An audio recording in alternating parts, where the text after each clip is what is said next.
এনসিপির সাথে আপনাদের জোট করার প্রক্রিয়া কত দূর এগুলো? এনসিবির যারা করছে তাদের সাথে তো আমাদের আতুর ঘরেই পরিচয়।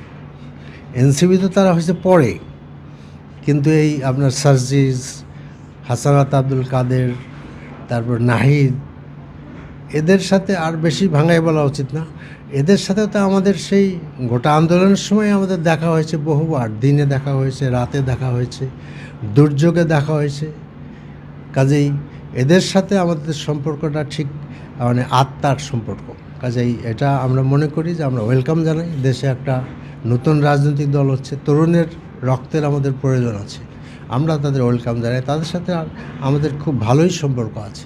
আর রাজনৈতিক জোটের ব্যাপারটা সেটা এখনও সময় আসেনি, এটা সময় বলে দিবে যে কে কার সাথে জোট বাঁধবে। সরকার গঠনের ব্যাপারে আপনাদের সামর্থ্য এই পর্যন্ত কতটুকু? দেশের মানুষের যে একটা চিন্তা যে দলে আসে সে দলে খালি খাইয়েই যায় আর কি।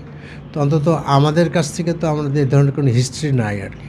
আমরা আশা করছি দেশের মানুষ আমাদের মূল্যায়ন করবে আর কি।